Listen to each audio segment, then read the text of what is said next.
जहां कहीं मौका लगा कहीं हाथ काट देता है, कहीं कान काट देता है। इस प्रकार भगवान शिव तो भ्रमण कर रहे हैं, कोई अंग कहीं गिर रहा है, कोई कहीं गिर रहा है। व्यास जी कहते हैं, राजन सर्वप्रथम मुख कटा वो काशी में गिरा था, उसके द्वारा एक शक्तिपीठ तैयार हो गया विशालाक्षी देवी के नाम से, वहां स्थित है। और माता सती एक हार पहने रहा है। भगवान शिव गंगे पर अब चली रहे थे, चलते चलते वो हार जब गिरा पृथ्वी पर, उस स्थान का नाम पड़ गया मैहर, अर्थात माई का हार यहां गिरा था, इसलिए मैहर नाम पड़ गया। वहां कंठ में हार पहना जाता था, इसलिए कंठ की देवी मां शारदा शक्तिपीठ स्थापित हो गया। इस प्रकार सज्जनों, अगर अनेक 51 खंड कटे हुए थे, 51 शक्तिपीठों का वर्णन करते हैं तो बहुत कई दिन लाग गई है, तब 51 शक्तिपीठ का वर्णन हो पाएगा। इसलिए सूक्ष्म में समझें कि जहां जहां शरीर के अंग कटकर गिरे, वहां एक शक्तिपीठ मंदिर देवी का तैयार हो गया है। उन 51 में 9 शक्तिपीठ श्रेष्ठ हैं, जिनकी आप कथा श्रवण करते रहे, पूजा भी करते हैं नवरात्रि में। द्वारा माता वही सती का स्वरूप महाराज हिमवान के यहां अवतरित होता है।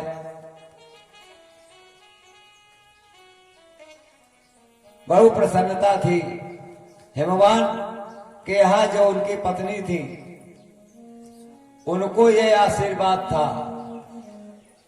ये बहुत दूर की कथा है, अब वहां तक नहीं जाएंगे। उस आशीर्वाद के कारण ही उनको महाशक्ति के रूप में कन्या का अवतरण और सेवा करने का अवसर मिला था। कालांतर में धीरे धीरे करके जब वो बड़ी हुई तो देवर्षि नारद जी आए एक दिन, उन्होंने नामकरण कर दिया। कहा, राजन इसका नाम मैं उमा करता हूं। वैसे नाम बहुत होंगे इसके, पार्वती, गौरी, शैलजा आदि आदि बहुत नाम होंगे, पर मेरे द्वारा नामकरण उमा के रूप में किया जा रहा है। राजा प्रसन्न हो गए। राजा ने कहा, महाराज जरा इसकी रेखाओं को, मस्तक की या हाथ की रेखाओं को कुछ भविष्य भी बता दीजिए। महाराज नारद जी ने भविष्य को देखा और कहा कि राजन सब तो ठीक है, आपकी कन्या बुद्धिमान है, श्रेष्ठ है, पर एक ही कमी है। राजा घबराए, कहने लगे कि जोगी जटिल काम मनो नगन मंगल भेष, अस स्वामी यही काम मिले पड़ी हस्ते असरे को। राजन हाथ की रेखाएं तो सब ठीक है, पर एक रेखा कुछ गड़बड़ दिख रही है। इसका जो पति मिलेगा वो जोगी होगा, नगन अमंगल भेष होगा, जो भेष शुभ नहीं लगेगा किसी को, ऐसा पति प्राप्त होने वाला है। राजा तो घबराए। राजा जब घबराए कि महाराज आप तो महात्मा हो, कुछ उपाय बताओ ऐसा न हो। जब कहा ऐसा न हो तो नारद जी ने एक उपाय बता दिया। कहा, राजन कि जो तप करे कुमारी तुम्हारी, तो बाबे वमेट सकई त्रिपुरारी। एक ही उपाय है, ये त्रिपुरारी ही मेट सकते हैं इस रेखा का जो असर होगा। वो कन्या ने सुना, उसी के सामने इसी बात कही थी।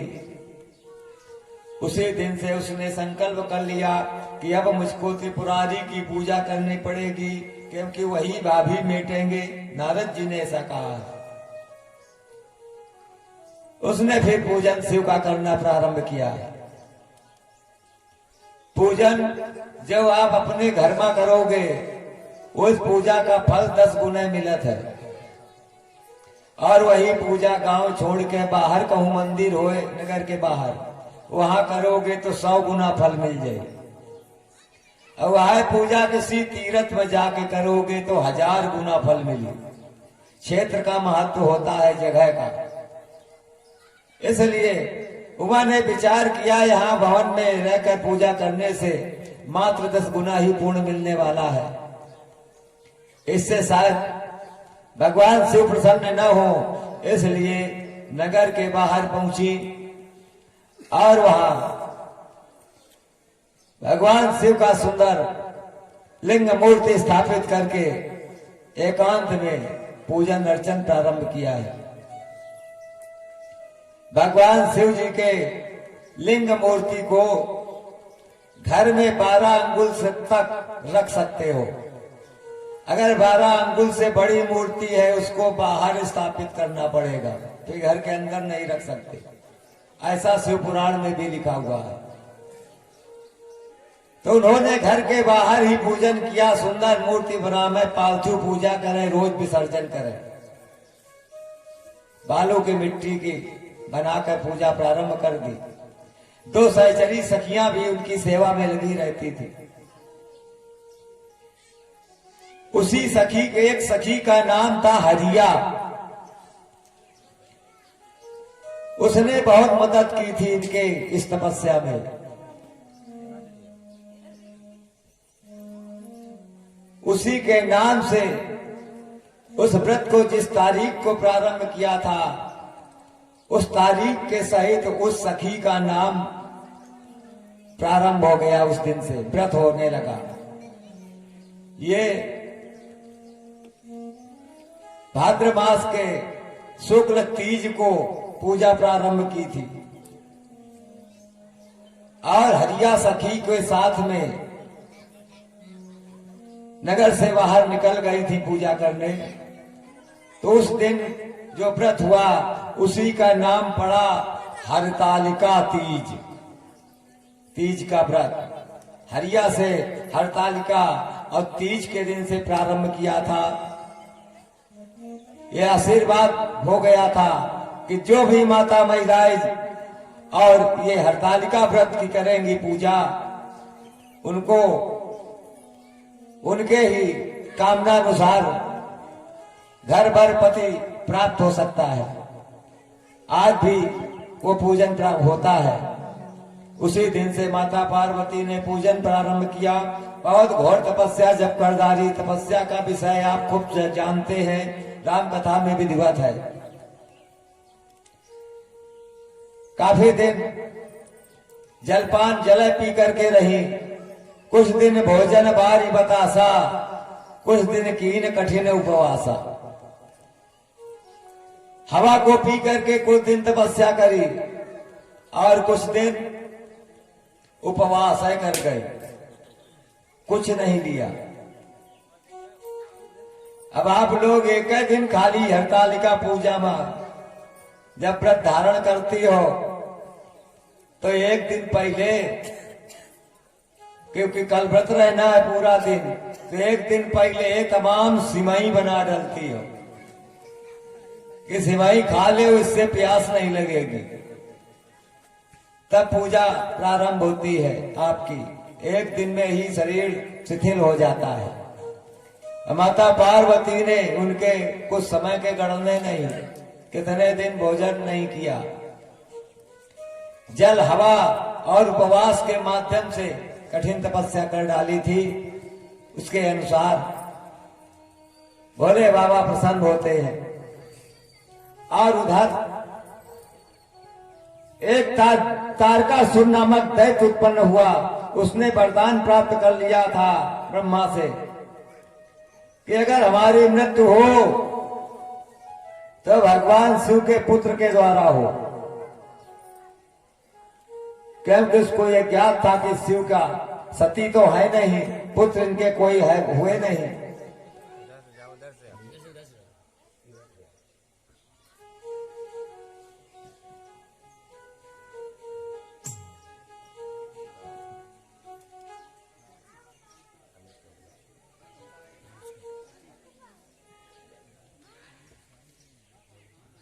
सज्जनों, इसी क्रम में महाराज तारकासुर के उस वरदान के कारण देवता पीढ़ित से देवता लोग पहुंचे, भगवान से प्रार्थना की कि प्रभु आप विवाह करें, विवाह से पुत्र उत्पन्न करें, अन्यथा वो तारकासुर हम लोगों को सता रहा है। सप्त ऋषियों को भेजा पहले शिव जी ने कि जाओ पार्वती की तपस्या जो कर रही है उसकी परीक्षा ले। कुछ अंदर मन से कर रही है कि ऊपर दिखावटी पूजा कर रही है। तो सप्त ऋषियों को भेज दिया भोलेनाथ ने। अब सप्त ऋषि आ जाते हैं जहां पूजा हो रही थी और कहने लगे, हे देवी ये तुम क्या कर रही हो, तुम्हारी उम्र तो बहुत छोटी है, अभी इतनी कठिन तपस्या करने की क्या आवश्यकता पड़ गई। इसी लोग कहने लगे।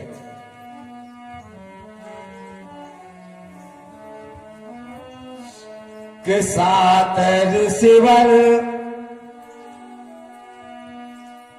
ऋषि आए और क्या करते हैं, उनको मन से विचलित करने की वार्ता प्रारंभ करने।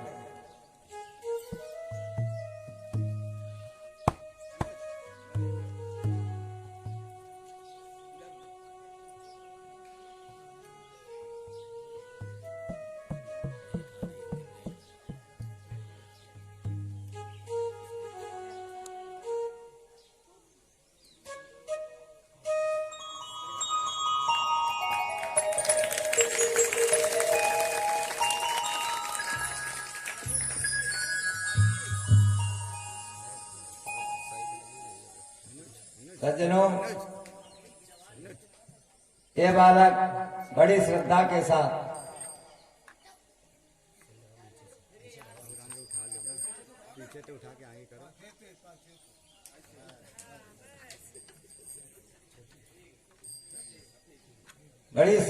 साथ इसने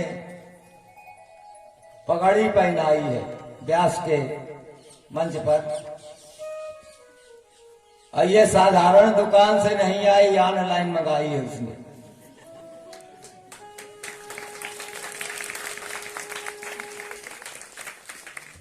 महाराज कहते हैं कि हे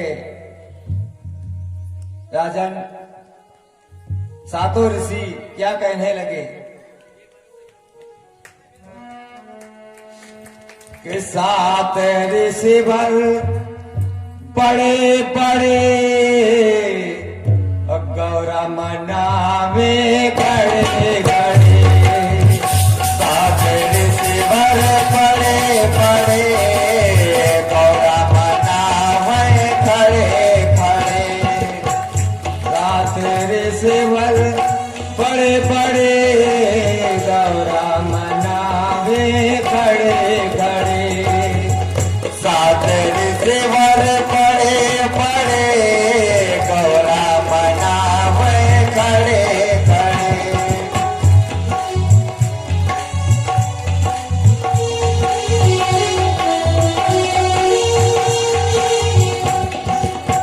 ऋषियों ने कहा, हे उमा, तुम ये किसका पूजा कर रही हो? कहने लगी, ये शिव का कर रही हूं, पति के रूप में पाने के लिए। उन्होंने कहा, सुनो, ऋषि कहे घर खाना न पानी। जिनके पूजा करती है उनके घर में न खाना न पानी या न गिरस्ती कुछ आए। ऋषि कहे घर खाना न पानी, और भांग धतूरा खाते सदा गले सर्पों को जाते बड़े बड़े। भांग धतूरा खाते सदा वह सर्पों को जाते गले बड़े बड़े बड़े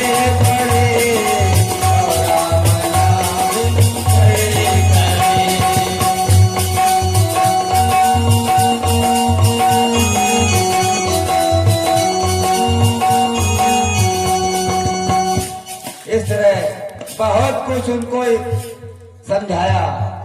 ऋषियों ने कहा एक काम करो, तुम विष्णु से विवाह कर लो तो हम विष्णु से विवाह की मदद तुम्हारी कर सकते हैं। जिसे तुम पूजा कर रही हो वहां तुम्हें कोई सुख नहीं मिलने वाला है। जब बहुत इस तरह से कहा तो उमा ने कह दिया, हे ऋषियों अब तुम ऐसा क्यों कहते हो? ऐसा मत कहो। कोटि जन्म तक रगड़ हमारी बरहों सांभो न तो रहूं कुमारी। अरे तुम इसी जन्म की बात करते हो।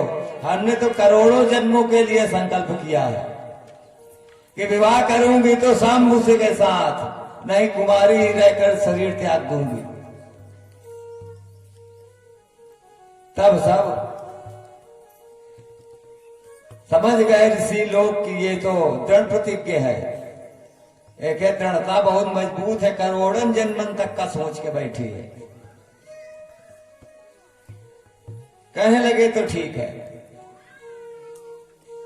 चले आते हैं। उसके बाद बताया भोले बाबा से कि महाराज उसकी प्रतिज्ञा दृढ़ है, आप उसको दर्शन दीजिए। भगवान शिव जी एक बाबा का भेष बना के उमा जहां पूजा कर रही थी उन पहुंची, महात्मा का भेष बनाकर, और कहने लगे देवी इस अवस्था में इतनी कठिन पूजा क्यों कर रही हो? कहने लगे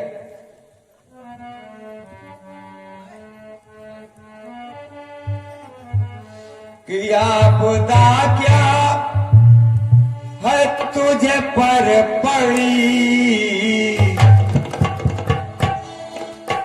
कि कर रही क्यों तपस्या खड़ी। आपदा क्या है तुझ पे पड़ी, कर रही क्यों तपस्या खड़ी। आपदा क्या है तुझे पर पड़ी, कर रही क्यों तपस्या खड़ी।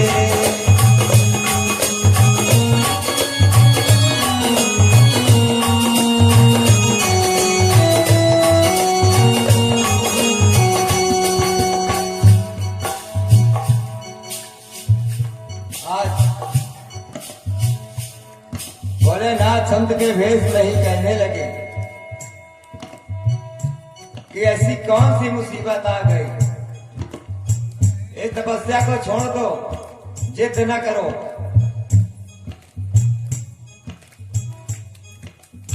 जब ऐसा बहुत कहा, सती ने उमा ने विचार किया, अब हमारी पूजा के पीछे लोग पड़ गए। उस दिन 7 बाबा आए थे, आज एक बाबा फिर आगा, ये भी कहता है न करो। अब ये बाबा लोग क्यों पीछे पड़ गए मेरे पूजा के रोकने के लिए? कहा महाराज ये पूजा हमारी बराबर चलती रहेगी, बंद नहीं होगी अनेकानेक जन्मों तक। डरता है। जब ऐसा कह दिया तो भगवान शिव ने उस स्वरूप को मिटार कर असली रूप बना लिया, भोलेनाथ बन के खड़े हो गए। और कहने लगे देवी ये तो मैंने परीक्षा ली थी, तेरी दृढ़ प्रतिज्ञा दृढ़ विश्वास मैंने समझ लिया। विश्वासम फलदायकम, विश्वास होता है तो फल प्राप्त होता है। और कह दिया जाओ मैं प्रसन्न हूं। अरे इस जन्म की बात नहीं, जैसे तुमने ये बात कही करोड़ों जन्मों तक मैं शिव को ही पति बनाने का तप करती रहूंगी। तो जाओ मेरा भी आशीर्वाद है, जितने भी तुम्हारे अवतार होते रहेंगे हम सब अवतारों के साथ विवाह करेंगे। आशीर्वाद शिव ने दे दिया है। अब देवता लोग आसमान से जय जयकार करने लगे। नारद जी महाराज हिमवान के पास आते हैं, कहते हैं महाराज तैयारी करो विवाह की। भगवान शिव ने आशीर्वाद दे दिया। व्यास जी कहते हैं राजन शिव जी के विवाह की स्थिति हर पुराणों में मिलती है कथा। और शिव का विवाह एक ऐसा है मंगलाचरण के लोग गीत गाने बनाकर भी गाते रहते हैं। भी आओ शिव क्या, पुरुषों की बात तो अलग है, माताएं बहनें भी शिव विवाह खूब गाती हैं। लेकिन राम विवाह नहीं गाती। राम विवाह सिर्फ कथा के रूप में कहा जाता है। कृष्ण विवाह भी कथा के ही रूप में सुनाया जाता है। शिव विवाह चाहे कथा के रूप में सुनो चाहे गाना के रूप में सुनो, सबके मुंह से ऐसा क्या है, इसमें भी भेद है। राम और शिव के विवाह में अंतर है। राम जी के विवाह में सब कुछ तो हुआ था, सारे संस्कार, लेकिन निकासी नहीं हुई थी। ये संस्कार की कमी रह गई थी उस विवाह में। और कृष्ण जी के विवाह में तो बहुत कमी है। जहां पावे वही जीत के ले आवे। तो उनके यहाँ निकासी या बर्तौनी के सवाल नहीं है कुछ।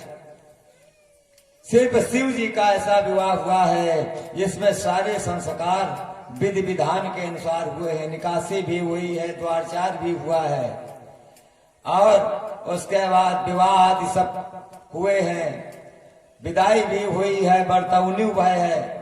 सब कुछ यानी जितने संस्कार होते थे सब शिव विवाह में पूरे किए गए हैं। संपूर्ण विवाह है। तब आज जब तैयारी होने लगी, भोले बाबा ने विचार किया कि विवाह तो मैंने ठान लिया, पर हमारी तैयारी व्यवस्था कौन करेगा, हम तो अकेले ही हैं। देवताओं को सूचना भेजी कि भाई देवताओं अपनी अपनी देवियों को लेके आ जाओ हमारे घर, तैयारी करो। सभी देवता आ गए, लक्ष्मी सरस्वती और देवताओं की तमाम देवियां सब आ गई कैलाश पर्वत पर। अब भोलेनाथ की तैयारी प्रारंभ हुई। भगवान शिव के विवाह में सभी आमंत्रित थे, यहां तक बताया गया है कि न्योता पाते ही तुरंत लक्ष्मी अम कुबेर चले। न्योता पाते ही तुरंत लक्ष्मी अम कुबेर चले। कोई पैदल तो कोई चढ़ के गरुड़ शेर चले। कोई पैदल तो कोई चढ़ के गरुड़ बैल चढ़े। कोई पैदल तो कोई चल के गरुड़ बैल चढ़े। न्योता में देवी देवता मरी मसान भी थे।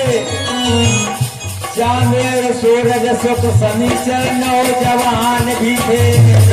और वो शनिचर ये जवान भी थे।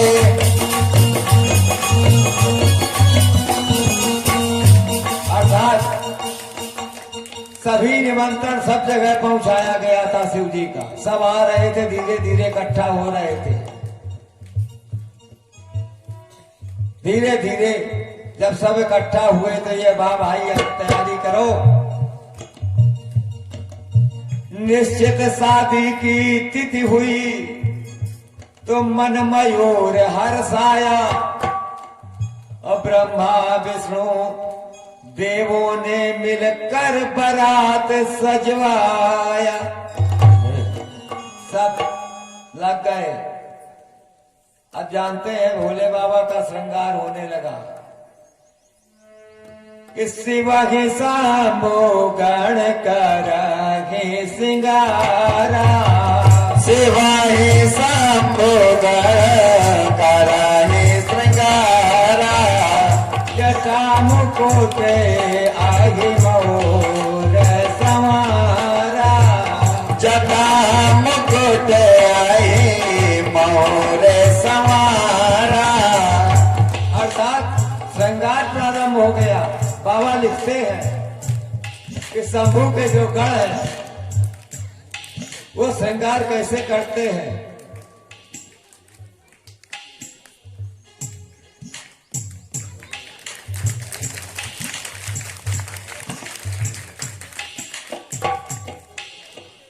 सज्जनों, ये भागवत कार्यकारिणी समिति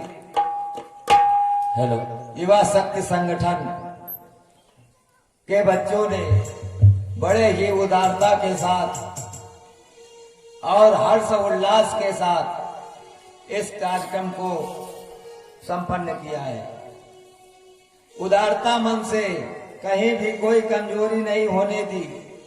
कोई भी वस्तु भगवती के प्रांगण में अगर आभास हुआ कि कल ये वस्तु लानी चाहिए तो उसे वो लाए हैं, चाहे न यहाँ मिले, कानपुर में भले मिले, तो उसको उपस्थित किया है।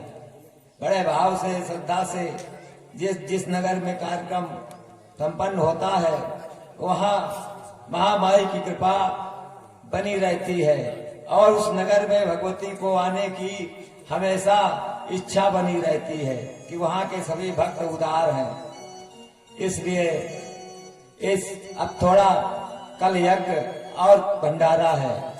आप सबके सहयोग से और तन मन धन से सबने सहयोग किया है इस भगवती के कार्यक्रम में, जिसका ये फल सुख सुविधा के साधन आदि आपको धीरे धीरे करके सबको जो जिस कामना को अर्जी लगाई है सबको प्राप्त होगा, कल्याण सबका होगा। बोलिए दुर्गा मैया की जय। आ जाइए उसी जगह। जटार मुकुट आई मोर, आई कहते हैं सांप का, सांपिन के मोर बना जा रहे हैं सब गण लोग तैनाती में। यहां तक कंगन के कीड़ पघीरे ब्याला, कंगन के कीड़ पहने प्याला, तन विभूति के हरि मृग छाला, तन विभूति के हरि मृग छाला। विवाह में एक कंगन बांधो जात है तो बहुत बड़ी वाली बिच्छू पकड़ना, इतनी बड़ी वाली उसको बांध दिया, हाथ में कंगन बंधेगा और ब्याल सर्प, छोटे छोटे सर्प कहूं हाथ में लपेटन, कहूं पान में लपेटन, वस्त्र की जगह में तमाम गण लोग राख लेके और शरीर में खूब लपेटे, तन विभूति तमाम लपेट करके और सिंह का सुंदर नक्शाला लाया गया जो पहना दिया गया। ऐसी तैयारी होने लगी भगवान शिव की। भगवान शिव खड़े हुए हैं, सजाने वाले सजा रहे थे। अब ये निश्चय किया गया कि इनका जनेऊ, जनेऊ में क्या पहनाया जाए। देवताओं ने कहा बासुकी नाम को बुलाओ, बहुत लंबे हैं, वही 3 प्यारा जनेऊ के वही पे हैं। तो बासुकी को बुलवाया गया कि भाई शिव जी के बारात का काम है, शामिल हो। आ गए वासुकी। देवताओं ने जनेऊ की बात वासुकी को भगवान शिव को पहना दिया है 3 राउंड, और पूंछ और मुंह एक साथ जोड़ के ब्रह्म गांठ लगा मैं लाग देवता जनेऊ में। अब शिव जी का काम था, वासुकी को कष्ट तो बहुत हो रहा है पर चुपचाप है कि भोले बाबा के काम है। ब्रह्मकांड देवताओं ने लगाया, कष्ट हुआ वासुकी को। वासुकी के आंखों से आंसू गिर पड़े नीचे, टपकी गए आंसू कष्ट के कारण। शिव जी खड़े थे, वासुकी के जो नेत्रों के आंसू थे वो भगवान शिव के दोनों चरणों में गिरे। जब भी चरणों में गिरे उससे 2 कन्याएं पैदा हो गई। उनमें से एक कन्या जिसका नाम था सुनैना, और दूसरी कन्या जिसका नाम था सुलोचना। लोचन भी नेत्र को कहते हैं और नयन भी नेत्रों को ही कहा जाता है। ये वासुकी के आंखों के नेत्रों से अश्रु गिरने से प्रकट हुई थी, अर्थात ये वासुकी की पुत्री थी। महाराज कहने लगे, जब सारा साज-बाज सज गया तो भगवान शिव जी के सामने देवताओं ने आपस में बात की कि भाई इनके वेशभूषा के साथ हम लोग जब देवता चलेंगे तो बहुत लोग हंसी करेंगे, इनके साथ चलना ठीक नहीं रहेगा बारात में। देवताओं ने कहा, भोले बाबा अब आप काहे से चलोगे? बोले हमारी तो सवारी बैल ही है, उसी में चलेंगे। तो भगवान शिव जी बैल में बैठ जाते हैं उल्टा, जिधर बैल का मुख है उधर को पीठ करके उल्टा बैठ गए। और देवताओं ने कहा, आप चलो धीरे धीरे, हम सब देवताओं के पास फर्स्ट वाहन है। किसी के पास हिरण है, किसी के पास मोर है, किसी के पास तेज चलने वाले सब साधन है। कहा, भोले बाबा आप चलो, हम लोग फर्स्ट वाहन से आ जाएंगे जन्माशय में। भोलेनाथ ने विचार किया, जब ये लोग हमारे साथ नहीं चलेंगे तो बारात का क्या मजा होगा। तुरंत उन्होंने अपना डमरू बजाया और अपने जैसे डमरू बजाया तो नंदी भृंगी तमाम भूत प्रेत पिशाच पैताल इकट्ठा हुए ला उनकी बारात। कहते हैं,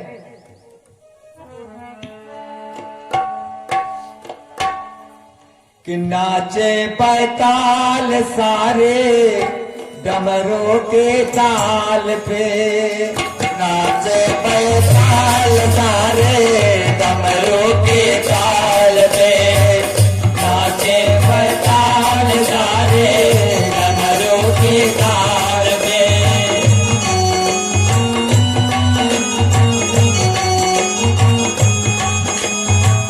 चम चम चंद्रमा चमके शंकर के भाल पे, चम चम चंद्रमा चमके शंकर के बाल पे। जब डमरू बजा सब आ गए, उछल कूद कर नाच नचा मैं, कई लंगड़े कई लोले फिरे खुशी में फूले।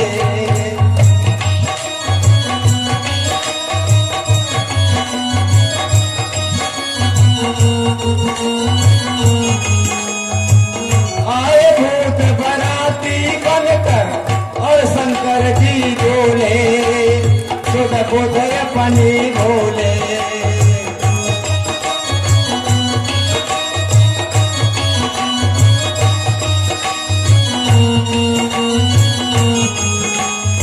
आज जौने नगर से निकले तो जो लोग देखा है क्या कैस बराती,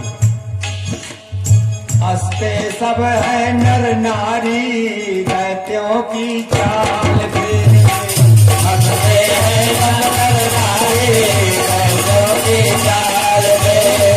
नाचे पैताल सारे डमरू के ताल पे, चम चम चंद्रमा चमके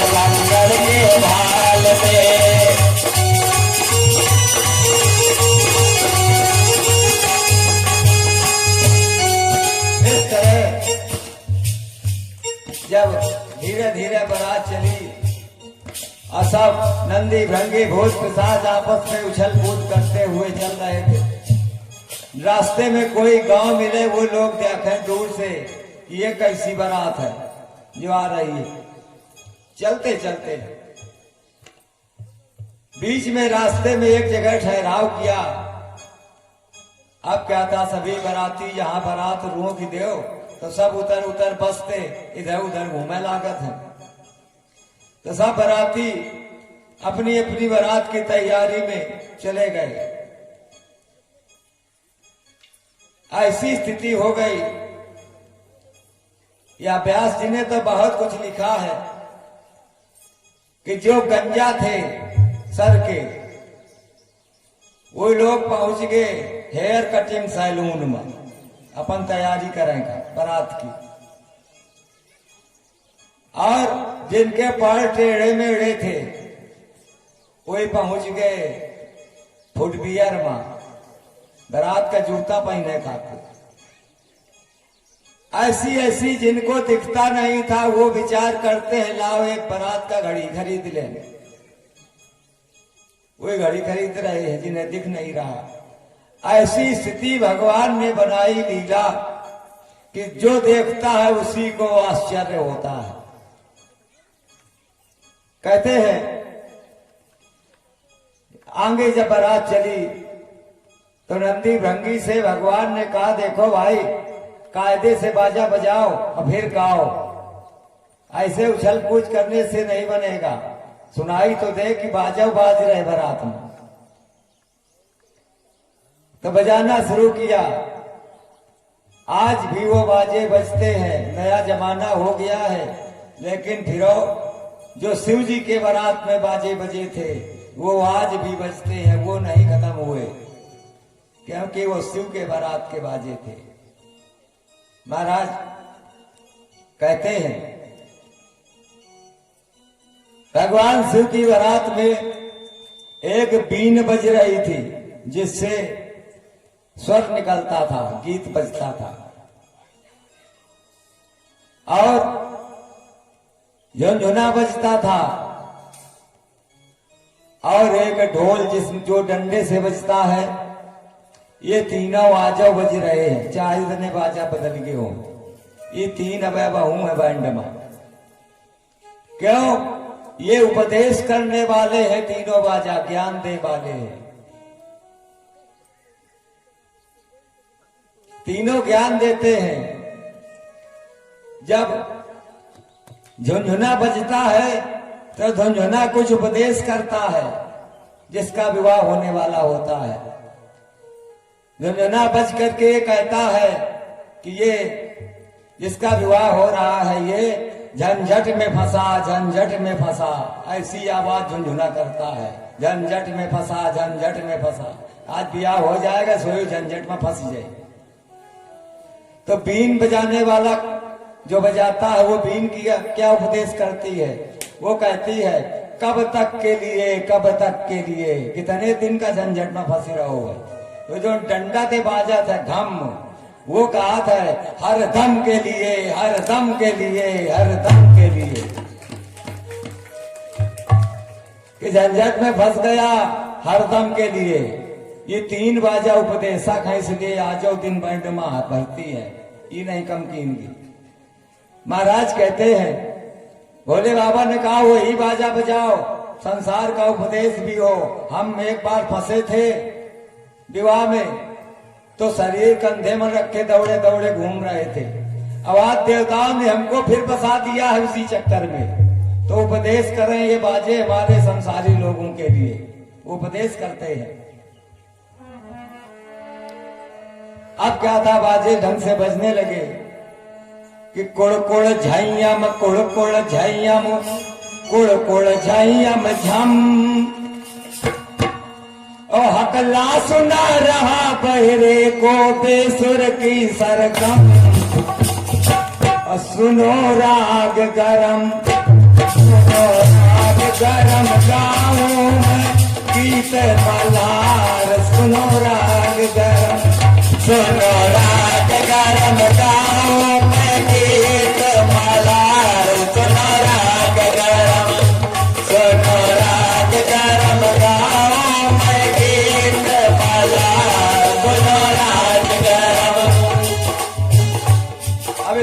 क्या थी, सब गाते बजाते जा रहे हैं कि कोई चलता पेट निकाले, कोई पवन का जल डाले, कोई चलता पेट निकाले, कोई पवन का जल डाले, हाथ में घुटनी भी न संभाले, ऐसी गंजा मांग निकाले, ऐसे गंजा मांग निकाले, ऐसे गंजा मांग निकाले। सुनो राग गरम, सुनो राग गरम, गाँव में गीत मलार, सुनो राग गरम, सुनो राग गरम, गाँव में गीत मलार, सुनो राग गरम।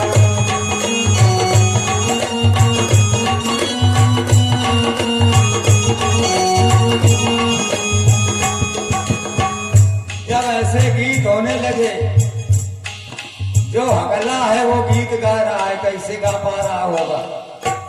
अब पहला वाले सुने का ठाड़ है, ये बड़ी विचित्र लीला है भगवान की। किसी ने कहा देखो ये गीत बंद करो, अच्छा वाला गाओ, अच्छा गीत गाओ, गाओ नगर रास्ते में मिलते हैं, कोई सुनेगा तो क्या कहेगा। तो अब गाने लगे किसे शंकर दूल्हा बन के और सवारी बैला चढ़ के चले हैं चले हैं चले हैं ससुरा। शिव शंकर दूल्हा बन के सवारी बैला चढ़ के चले हैं चले हैं चले हैं ससुराल। शिव शंकर दूल्हा बन के सवारी बैला चढ़ के चले हैं चले हैं चले हैं ससुराल।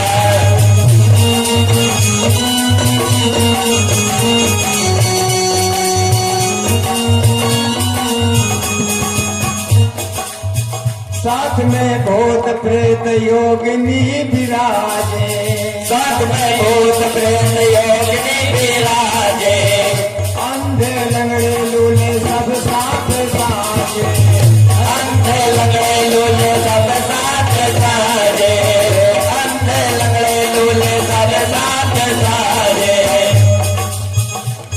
तो लंगड़ों के आगे लूला और मटकावे अपना कूला, लंगड़ों के आगे लूला मटकावे अपना कूला।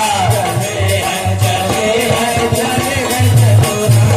शिव शंकर दूल्हा बन के सवारी बैला चढ़ के चले हैं चले हैं चले हैं ससुराल। शिव शंकर दूल्हा बन के सवारी बैला चढ़ के चले हैं चले हैं चले हैं ससुराल। इस तरह भगवान भोले बाबा की बारात चलते चलते जब हनुमान नगर के नजदीक आ गई, तब विचार करते हैं अब उसी नगर के नजदीक आ गए हैं, राजा हनुमान का जहां घर है। इसलिए भूत प्रेत जो थे सबको समेट लिया भोले बाबा ने, गुप्त कर दिया, माया समेट ली और एक वृद्ध शरीर बना लिया, बहुत बूढ़ा शरीर बना लिया। दो छोटे छोटे बच्चे शुक्ल शनिश्चर को लेके एक वृक्ष के नीचे बैठ गए हिमवान नगर के गांव के बाहर, कि भाई जब और देवता लोग आ जाएं तब एक साथ चले। बारात के लिए महाराज हनुमान ने बहुत साधन, बड़ी व्यवस्था कराई थी। पता लगाने के लिए भेजा कि भाई विलंब हो गया, नगर के बाहर जाकर मार्ग में पता लगाओ बारात कितनी दूर होगी। जब नगर के बाहर कुछ उनके सिपाही लोग आए तो एक वृक्ष के नीचे बूढ़े बाबा दुई बच्चन का ले बैठा। सिपाहियों ने पूछा क्यों बाबा आप इधर से आए होंगे, रास्ते में आपको बारात मिली है आती हुई। बूढ़े बाबा ने कहा बारात तो नहीं मिली,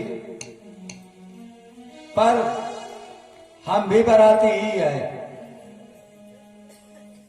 हम भी उसी बारात में आए हैं। जब यहाँ नहीं देखा बारात तो हम यहाँ बैठे हैं गांव के बाहर कि बारात जब आवे तब जाए जनवासे। जनवासे में बारात चाहे इतना पहले पहुंच जाए, जब तक लड़का नहीं पहुंचा तब लगा आप कहीं यहाँ चाय पानी नाश्ता कुछ ना आई, बैठे रहिए सब जन। इसलिए भोले बाबा ने कहा बारात जब आवे तब जनवासे जाए, इसलिए बैठे हैं गांव बाहर। अब हमारे ये छोटे छोटे बच्चे हैं, ये नहीं माने, जिद कर गए कि बाबा हम भी चलेंगे बारात। तो जिद कर गए तो लेवाल आए हैं। अब ये कहते हैं हमें भूख बहुत लगी है, इनको भूख लगी है, बारात अभी आई नहीं है,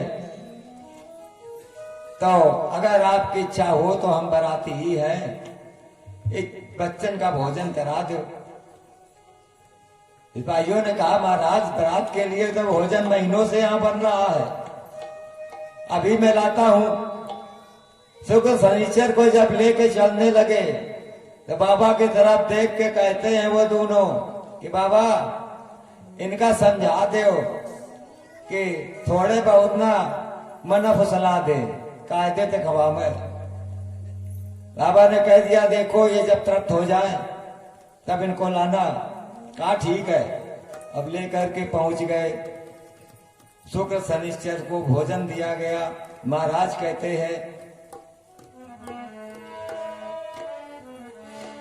कि शुक्र शनिश्चर बैठे खाने के लिए जब भाई, तो सारी जौनार को एक क्षण में दिया सरकारी, सारे जौनार को एक क्षण में दिया सरकारी, सारे जौनार को एक क्षण में दिया सरकारी। और भांग घुड़वाई थी। आज यहाँ भी अभी लस्सी का इंतजाम होगा। व्यवस्था सब ऐसा है जैसे भगवान गिन रहा है। विधि विधान से ये कथा हुई है इस बार। वही तिथि, वही समय, वही कथा, तीनों एक साथ चल रहे हैं। कि भांग को 3 ड्राम पी गए जैसे पानी, तब घीमान चलकर जोड़ कर बोले बानी, तब मान चलकर जोड़ कर बोले बानी, तब मान चलकर जोड़ कर बोले बानी। राजा हिमांचल ने विचार किया जो सारी बारात की व्यवस्था भोजन की सब ही खा के तो ही लड़का पूरी बारात खातिर हम ठंडाई बनवाई रहा है, अभी तो ही पी गए। अब इतने जल्दी पूरी बारात की व्यवस्था कैसे की जा सकती है? आने वाली होगी बारात, क्या करें? राजा ने कहा ये कहां से बच्चे लाए हो? कहा महाराज गांव के बाहर एक बाबा बैठे हैं, उनके ही है। राजा आते हैं वहां। बाबा ने पूछा बच्चों से कि बेटा तृप्त हो गए, भोजन कराए? बच्चों ने कहा बाबा अभी कहाँ कर आए हैं, तो नाश्ता भरकीन है, भोजन का तो अब टाइम है, वो बना का है फिर के खाना तैयार नहीं है। अब राजा हो घबराए कि अब वो नाश्ता की नहीं कितना भोजन करेंगे। समझ गए कि ये भगवान भोले बाबा हैं, अपनी लीला कर रहे हैं। चरणों में गिर गए महाराज। हिमवान कहने हैं महाराज या माया आप समेटो, अरे बारात आती होगी उसको हम कहां से खिलाएं पिलाएंगे। जब बहुत प्रार्थना की तो भोलेनाथ ने अपनी झोली से जरा सी भभूति दे दी। कहा जाओ अपने भंडार घर के जितने बर्तन में सामान रखा रहा है भोजन का सब में छिड़क दे जाए। यह भी छोड़ा तो फिर भोजन थे सब भरी के बर्तन अपने आप कंप्लीट हो गए। प्रसन्नता हुई, देवता लोग आ गए, सारी व्यवस्था राजा हिमान ने की है। जब अगवानी का समय आ गया तब अगवानी के समय में सारी बारात दरवाजे पहुंचती है। भोले बाबा उसी वेशभूषा में दरवाजे पहुंचे। ऐसा नियम है कि जब किसी लड़के की अगवानी होती है तो नगर की माताएं बहनें दरवाजे निकल के खड़ी हो जाती हैं लड़का देखेगा। अगर दरवाजे कम जगह है तो काव छत में ठाड़ हुई जाए, ऊपर से देखेगा। ऐसा हर जगह का नियम है। जब भगवान शिव जी अगवानी के लिए पहुंच रहे हनुमान के महल में तो तमाम सखियां पार्वती की दरवाजे को छत में सज्जा में सब हान ठाड़ी है। देखा जब शिव को वृद्ध शरीर सांप बिच्छी तमाम लपटाए हैं। अब ये देखकर जितनी सखियां थी सब आपस में काने में फुसुर फुसुर बताने लगी और कहने लगी राजा ने लड़का कैसा ढूंढा है, ये लड़का क्या उमा के योग्य है? पर वो महाराज है, मैं कैसे कहूं, अन्यथा मैं कह देती कि महाराज और अब रुकी जाओ साल 2 साल नीक ढूंढा लड़का कहूं, काहे हड़बड़ा रहे। पर अब वो राजा है, उनसे कहा भी नहीं जा सकता है। पर आपस में सभी सखियां देख देख करके ये कहने लगी, जब कभी माताओं को आश्चर्य के कौनी चीज अतिरिक्त के देखे का मिल जाए तो तुरते हुई दैया का थी। दैया बड़ी जोर बोलती है, क्योंकि आश्चर्य की चीज देख ली एकदम से अचानक में कौनी चीज तो दैया निखरा था मुंह थे। तब आज सब सखियों ने ऐसी चीज देखी कि लड़का बहुत बूढ़ है, आश्चर्य के बात है। तो सब सखियों के मुख से दैया निकल आओ। व्यास जी लिख रहे हैं कि राजन सुनो। सखियों ने कहा कि सुनो बहन, आपस में बताने लगी कि कैसा लड़का है कि नहीं यही के है, कि नहीं यही के है, मुंह में एक दांत दैया, नहीं यही के है, मुंह में एक दांत दैया, और के पेट माए कौना हाथ दैया, के पेट माया कौना हाथ दैया, के पेट माया कौना हाथ दैया।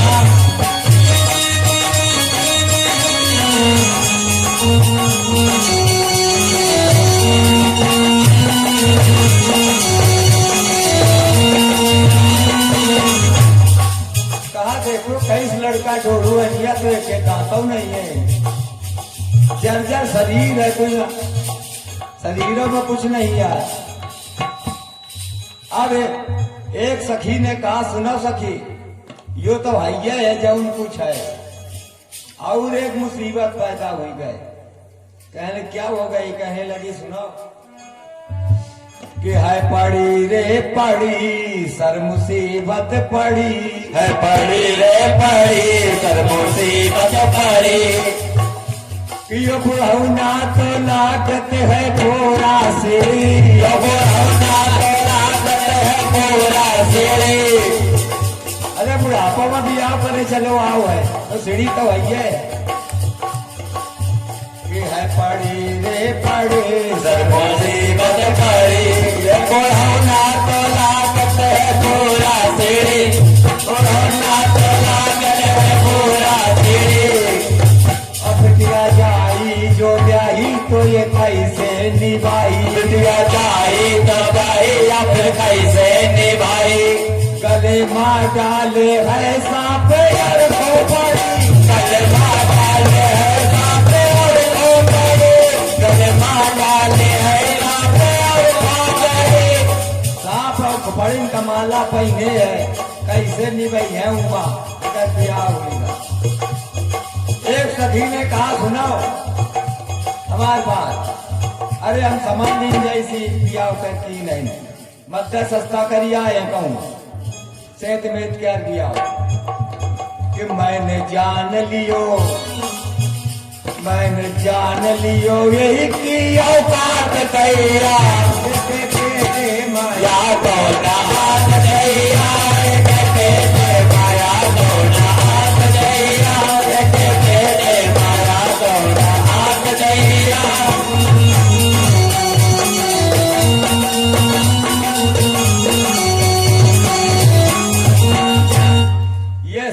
आपस में उनकी सखियां एक एक करके सब बता रही हैं। कहा सुनो, राजा से तो कहने की हिम्मत नहीं है, मैना रानी से चलो कहीं चल के शिकायत करें। मैना रानी के पास गई, सबने कहा रे मैना रानी, कहीं विवाह तुम कर रही हो क्या? ये विवाह ठीक है? तब देखा करके मैना ने भी वही स्थिति देखी शिव जी की। अब वो बिगड़ गई। ये हुआ जो बियाह नारद जी करा हुआ है, बुलाओ नारद के यहाँ। अब बिछुआनी फंसे चक्कर में, नारद जी बुलाए गए।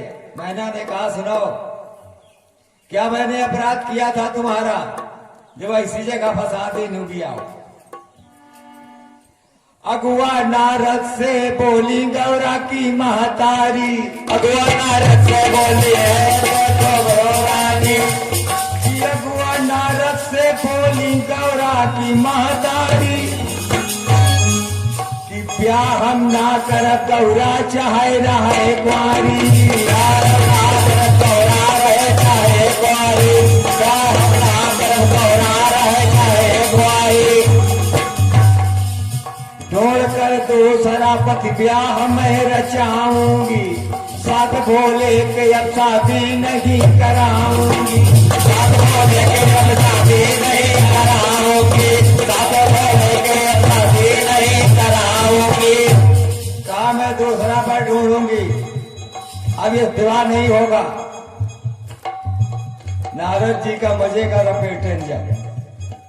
अब नारद जी लौट के आए, भोले बाबा के पास पहुंचे। अकायन महाराज, बियाह करे खोए तो अच्छा रूप बना ले, हम बहुत रपेटे गए हैं ना। अगर अच्छा रूप नहीं बनाओगे तो हिंद इसे चाहिए यो खा रहा है भाई, यो न कुछ भी आओ यो न हो। काने में बता दिया नारद जी ने। तब भोलेनाथ ने अपने स्वरूप को बदल लिया, सुंदर स्वरूप बना लिया, इतना सुंदर बना लिया कि सब देखते ही रह गए, जय जयकार होने लगा। अगवानी हुई, बारात भोजन के लिए बैठ गई। अब हुई बारात में कुछ हाथिन के ढूंढे रहा है और कुछ आखिन के अंधेरा है। आमने सामने लाइन लगा दी गई पंगत। अब ये तो अब प्रारंभ हो गया है कलिकाल में भी हाथे में लेके दौड़ दौड़ खाओ। अब उस जमाने में अगर रही सोच तो बेचारे अंधे लूले ठाड़े रही जात, न पर से पावत न काय पावत, तो बैठाल के भोजन कराया गया। अब सामने लगी थी लाइन अंधों की और ठीक आमने सामने लूले लोग थे, उनकी लगी थी। परोसा गया सब कुछ।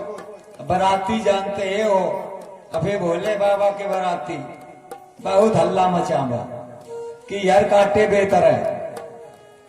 कहते हैं, लिखते हैं व्यास जी दो शब्दों में, जो हाथों के डुंडे थे वो एकदम से हल्ला मचाए कि हल्ला मचा में मिलके सब डुंडा, कि हमारे पास नहीं पानी पिएगा होगा, हमारे पास नहीं पानी पिएगा होगा, हमारे पास नहीं पानी पिएगा होगा। आज इतने डूंगा रहा था, होंडा के चक्कर में हल्ला मचाए। अब उधर अब अंधे जो खा रहे थे, अंधों को यह पता ही नहीं था कि ये मैया मिठाई पर दिन गए रसगुल्ला पर सोगा है। सामने वाले का दिखात रहा, वो जानत थे कि अंधे वाले के पत्तल में परसोगा है। दिखाए वाले अंधे वाले के पत्तल से उठा के रसगुल्ला काटा रहे।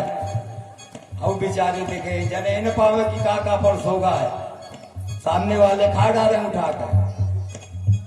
जब दोबारा परोसने वाला आया उस लाइन में, देखा कि इस तरफ के सब रसगुल्ला खत्म है, तो किसी अंधे से कहा कि भैया और रसगुल्ला दें। तो उसने कहा भाई दिए कहाँ है रसगुल्ला? अरे कहा एक एक बार परोस गए, सब कहाँ गए, खाया होगा।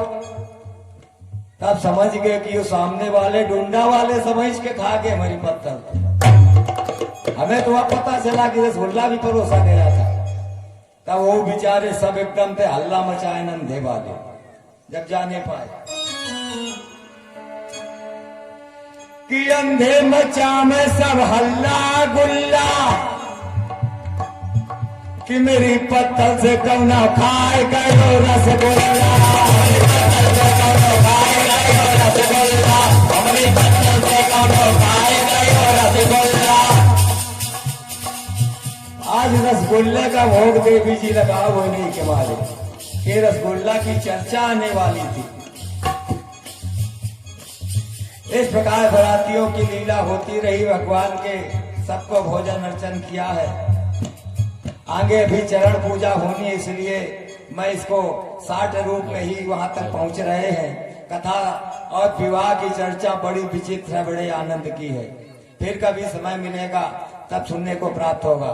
सज्जनों, ब्रह्मा जी ने विवाह कराया था भगवान शिव का। ब्रह्मा जी ने विवाह करा दिया और प्रातःकाल विदाई का समय आ गया। उस समय माता पिता हाथ जोड़कर खड़े हो गए, कहने लगे, हे भगवान भोलेनाथ, हमारी कन्या ने यहाँ कुछ घरेलू काम किए नहीं, इसलिए इसे अभ्यास नहीं है। आप इसकी गलतियों को क्षमा करते रहें और इस पर दया बनाए रखें। प्रत्येक माता पिता का कर्तव्य होता है कि विदाई के समय ऐसी प्रार्थना करनी चाहिए। कह रहे हैं,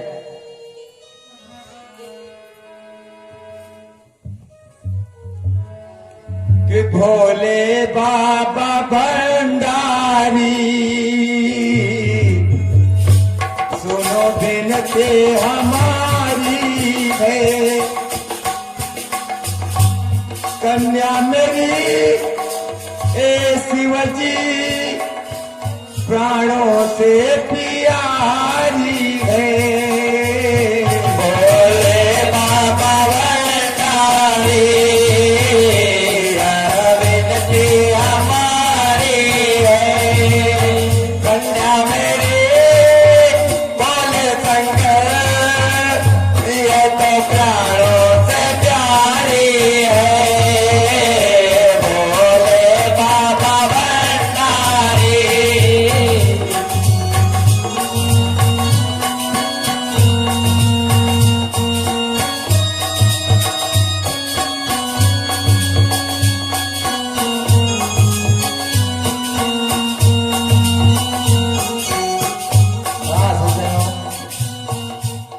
भगवान भोलेनाथ के उस पवित्र माता भगवती के विवाह की महिमा कथा के माध्यम से बताई गई।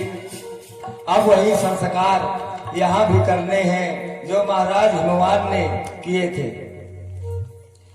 सज्जनों, अब अभी सामने अभी ये सिंहासन जाएगा, वहां पर हमारे आचार्य महोदय आएंगे और परीक्षित जी वहां पर देवी का पूजन, भोले नाथ का पूजन करेंगे और कन्या दान करेंगे। कन्या के रूप में जो भगवती को कन्या मानकर उसका दान करे, उससे बहुत बड़ा पुण्य का प्राप्त होता है। जिन शंकर कन्या दान दियो, तो तीन और को दान दियो न दियो। शंकर जी को इसने कन्या का दान संकल्प कर लिया, उसको अन्य और किसी दान की आवश्यकता नहीं होती है। और जिसने गुरु को धन खाए लियो, वो दूसर पाप कियो न कियो। गुरु के धन या संपत्ति को जो ग्रहण कर लेता है, वो समझ लो उसके बराबर दूसरा पाप हो ही नहीं सकता है। इसलिए अब आप तैयार हो जाइए। वो पैर पूजने की जो थाली है, उसमें आटे की लोई आदि सब कुछ लाइए, संस्कार किया जाएगा। साथ ही कल बताया गया था देवी भगवती का कन्यादान समय जो ये शुभ